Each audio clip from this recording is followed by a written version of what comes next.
So what clothing is required to hike a 14er? That's our topic for today. Hi, I'm Jeff. Welcome to my channel, 14ers for Beginners, where an ordinary guy like me is trying to help ordinary folks like yourselves get to the top of your first few 14ers. And so I hope that our conversation today around clothing is really helpful to you in that. And if it is, I'd love if you'd hit like or subscribe or leave a comment below, maybe questions, anything like that that may come up because of this discussion, so that I can better help you and be a blessing for you. So the clothing you wear is going to be really important. It is what it protects us from the elements, and when we get up high like that, there are more elements for us to think about and to consider as we pack. And so what we take is going to be important for us. Now, a few things we want to think about. The first is we always want to layer, and you're going to see that here in what I show you that I take. We want to wear layers so that we have adjustments we can make as we hike and as weather changes. Another thing we're going to want to do is start chilly.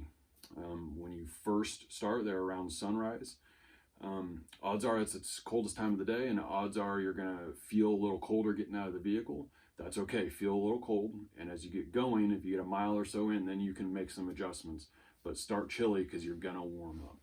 Another thing we want to do is avoid getting sweaty, right? So when we get sweaty, then whether it's just chafing, whether it's then the hypothermia of if you can be too cold, if depending on what the temperature is for the day, you want to avoid getting sweaty. So you need to stop and make adjustments as you go. I like zippers, things like that, to help me stay in a good, comfortable temperature. So as we talk about these today, one of the things I'm trying to be really conscious of is, being that this is one of our first 14ers that we're trying to tackle, I'm trying to be gentle with the budget, because I know you may not be wanting to invest thousands of dollars into very specific clothing, and frankly, you don't need to. I have made some very specific purchases over several years of time, but a lot of what I am going to show you, I have not specifically purchased for hiking 14ers. So that's something I'm trying to be conscientious of as we go through this.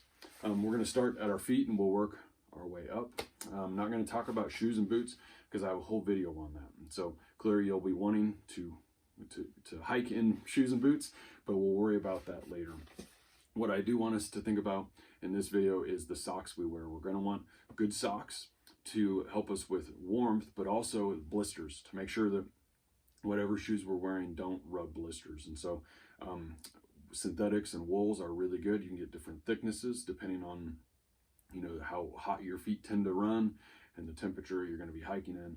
But good socks in that way are going to be important.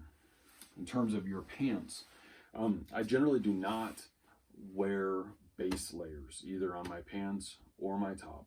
I often will bring them in the suitcase, but I have never worn them on the mountain. And so I usually just wear one set of pants and nothing else. Obviously, if you're a guy or a gal, you have some different options available to you that you can choose from. But what I would say is to avoid jeans. Okay, jeans just don't help with chafing. They can rub. They don't help with moisture wicking and those sort of things. So you really want to avoid jeans.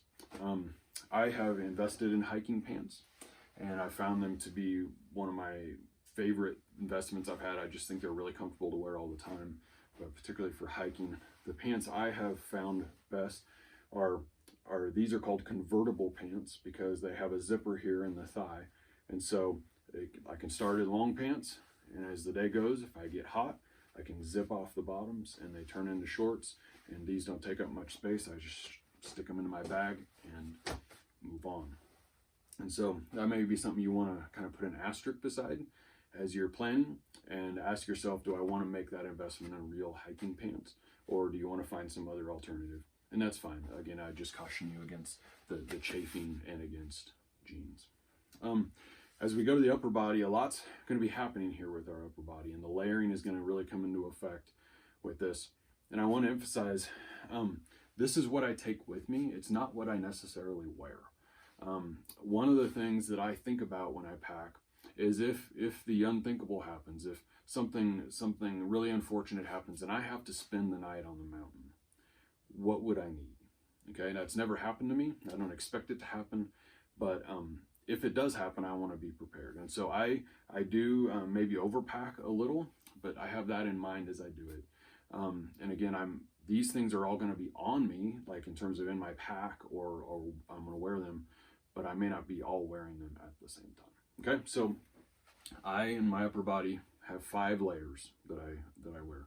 The first is a t-shirt, a synthetic t-shirt that's going to wick away any sweat that I may create. And I always start with a t-shirt, not a base layer, because as you're coming back down the mountain, often it gets hot, it gets warm as the weather's warmed up during the day and you've been up high and now you're coming down. And so I like having a t-shirt on the bottom so that I can get down to a t-shirt if I really need to. The second layer that I pack is a long sleeved layer, but a really thin long sleeved layer. So maybe it's a base layer that's just a little bigger. Maybe it's some kind of long sleeve t-shirt of some kind. But really this is just so you have one little layer of coverage, whether it's for sun, whether it's just a little bit of temperature difference, whatever it may be. But I always then take a second layer as a long sleeved layer. And then my third layer is what I would call a light insulation layer. I usually take a sweatshirt. I like zippered sweatshirts with hoods because then I have a hood for a little warmth and a zipper to help control my temperature a little better. But this isn't going to keep me warm very long. But when you take this and add with that layer and the t-shirt, it does add some warmth. And honestly, generally, that is what I'm hiking in, is those 3 layers.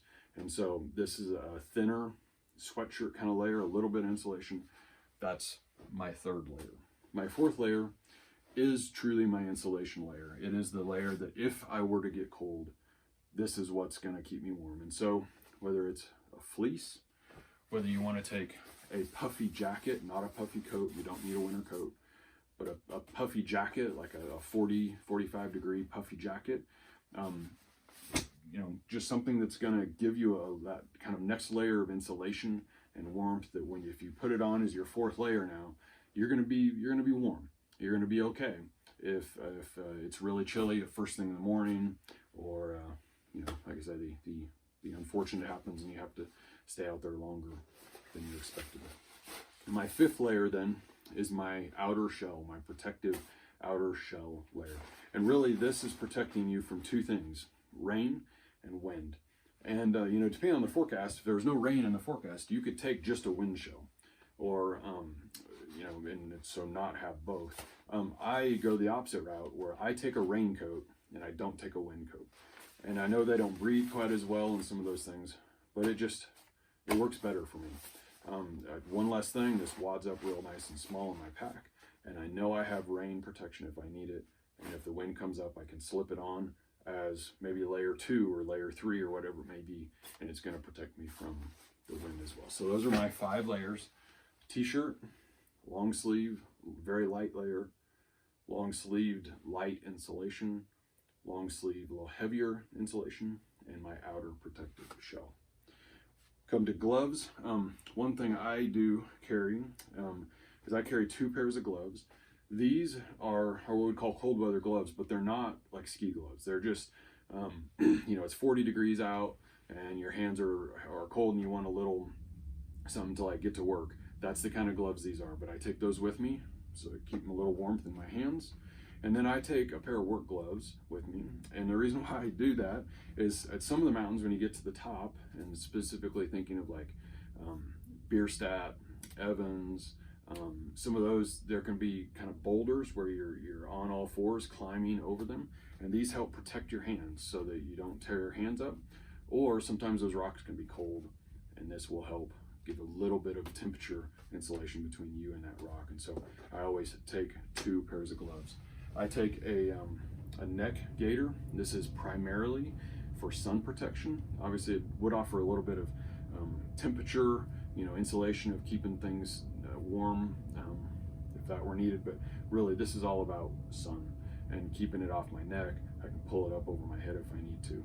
It's part of also why I like hooded things, because you have that versatility of warmth or sun protection, either one.